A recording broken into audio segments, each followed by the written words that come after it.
Okay, how we doing, folks? Today is Saturday, November 12th, 2016. Rich Van Tassel with you, giving you our game picks for Week 10 now of the NFL season. And of course, we are recording audio for WBJL Radio and YesU. The bye weeks for this week are the Buffalo Bills, the Detroit Lions, the Indianapolis Colts, and the Oakland Raiders. Our first game, the Green Bay Packers at 4-4, 1-2 on the road, travel to Tennessee to play the Titans, who are 4-5, but just 2-3 at home. The injuries for the visiting Packers: Clay Matthews, the linebacker, Demarius Randall, the cornerback, are out. James Starks, the running back, is questionable. Jared Cook, the tight end, is doubtful. For the Tennessee Titans, only one listed. Aaron Wallace, the linebacker, is questionable. The Packers have certainly struggled at times this season. They've been inconsistent, and it's reflected in their 4-4 record. Tennessee has also been inconsistent, but Tennessee is nowhere near on the level of the Green Bay Packers as far as quality of team. Can Tennessee finally get a big win to really establish themselves in that division, give themselves a chance? They're really not out of it at all. We've discussed many times DeMarco Murray has been playing very well for this team, a real nice comeback year for him. Marcus Mariota has to limit the turnovers. In the big games, such as last week against San Diego, he had 2 turnovers that led to 14 points the other way for the Chargers. That's going to be a big thing to look forward to in this one. Aaron Rodgers has been very good, despite the team's inconsistency. Over 2,000 yards, 20 touchdowns to 5 interceptions. I mean, that's MVP caliber. I just don't know if the team will get the wins this season to really put him in the conversation for that. But you look at the numbers, they're very good. Tennessee, I've gone with them too many times. I've expected a little more from them, I guess, than I should have, considering what I projected them to be at the beginning of the year. They've had their opportunities. Even if they lose this game because the division's so weak, they're not going to be in a terrible position. However, I don't see them winning this game, especially with their struggles at home, and I believe Green Bay is really almost in need of a win, as desperate as it could be. It's not quite desperation time, but certainly they've got to start figuring things out. The second half of their season starts, and it will have to start right now. I like the Packers over the Tennessee Titans, 27-16. Next up, the Chicago Bears, 2-6, 0-4 on the road, travel to Tampa Bay, who is 3-5. Yet Tampa Bay is 0-4 at home. Injuries for the visiting Chicago Bears: 4 listed as questionable. Eddie Royal, wide receiver; Eddie Goldman, defensive lineman; Pernell McPhee, linebacker; Tracy Porter, the cornerback. DeAndre Hall, the defensive back, is out. For the Tampa Bay Buccaneers: Russell Shepard, wide receiver; Jaquiz Rogers, running back; Kevin Pemphiel, offensive tackle, are out. Joe Hawley, the center, is doubtful. Clinton McDonald, the defensive tackle, is questionable. Really, when you look at this one, the first thing you got to notice is something's got to give. One of these teams is going to win their first game, respectively, whether it be Tampa Bay at home or Chicago on the road. Tampa Bay, the wild card is not out of the question in really either conference at this point. Tampa Bay's really got to get started, and they've got to play much better at home. I mean, you look at the 3-5 record, bare minimum they should be 2-2 at home this season. You have those, they'd be 5-3, and certainly right in it. Jameis Winston, his numbers solid. He's over 2,000 yards through 8 games. That's on pace to go over 4,000 yards. Certainly respectable in that regard.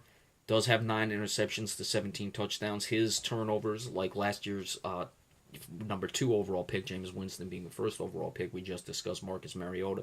The turnovers haven't been brutal, but at times they come when you really need them the least. Not that you ever need them, but certainly they're coming in big moments, and it's really costing them. Brian Hoyer does not have any interceptions yet this year, but Jay Cutler is going to be back to starting. Brian Hoyer is still their top passer, however, and we'll see if Jay Cutler can limit his turnovers.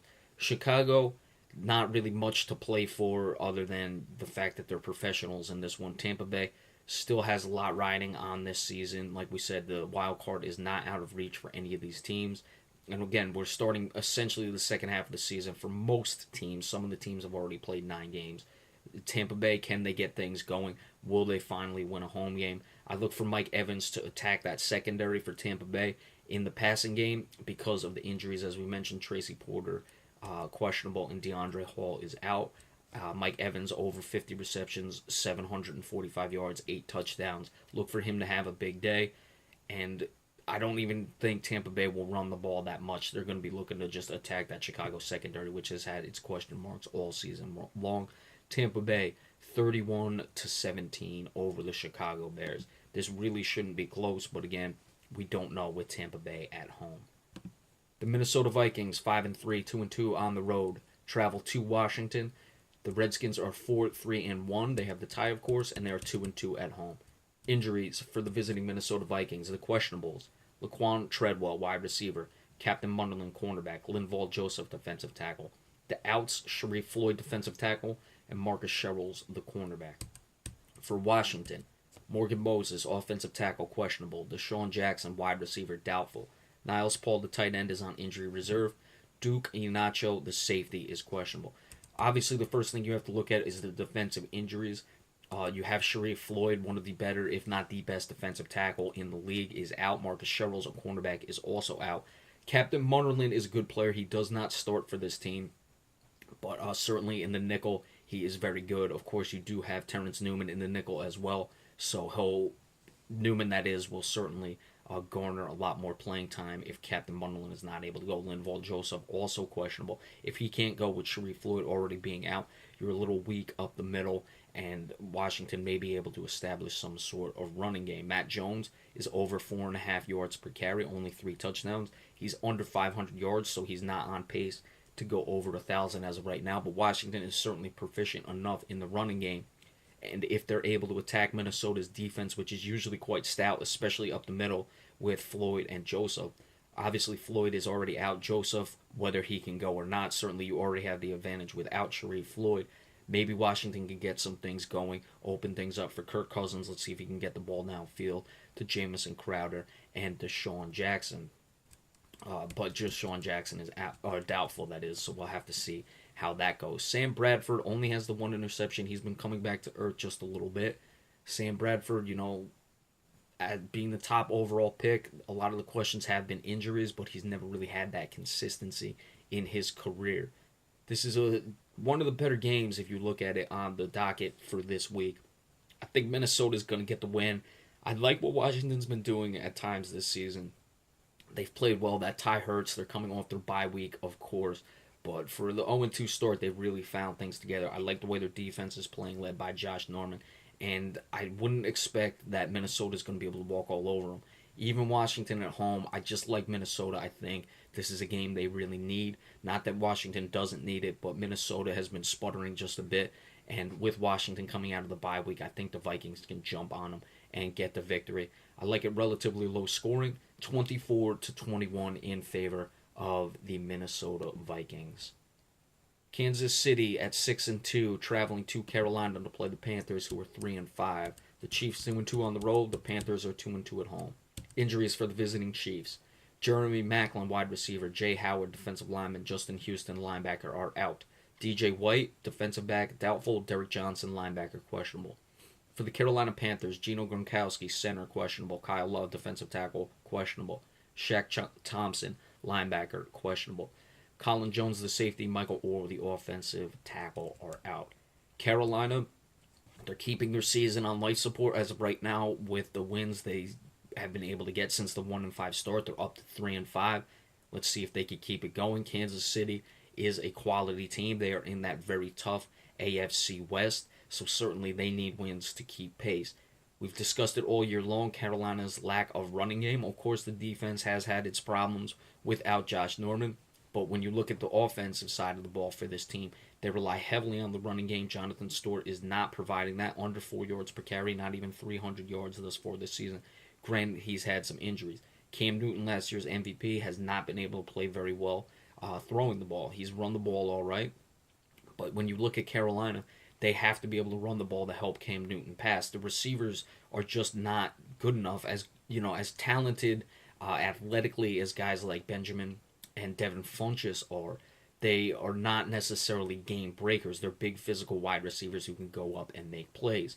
And if you're not running the ball, you can certainly focus in on those guys. That's what defensive have been doing, and it's really reflective in this season. Now, Will Carolina be able to establish the running game? You have some defensive injuries, especially Jay Howard being out. Justin Houston, a pass rusher at the linebacker, is going to be out, but he can do some things in the run as well. So maybe this will be the time Carolina gets it together. Kansas City traveling, not quite the brutal travel, but still from Kansas City to Carolina for the 1 o'clock start. Gives the Panthers a bit of an advantage there. This is a big time game for the Carolina Panthers. They can certainly give themselves some confidence. Possibly, like we said, if they can get to 500 before they get their sixth loss, which would put them at 5-5, that gives them a shot. As we discussed with Tampa Bay, the wild card is certainly still up for grabs. So we'll see what happens with this one. And Carolina once again keeps their season rolling for a little bit. I like a tough game. Cam Newton comes up with the plays late to keep things rolling for the Carolina Panthers. 28-24. Carolina over the Kansas City Chiefs. All right, so we'll be back in just a little bit, and we will give you part 2 of the game picks for Week 10. We'll see you soon. Thank you.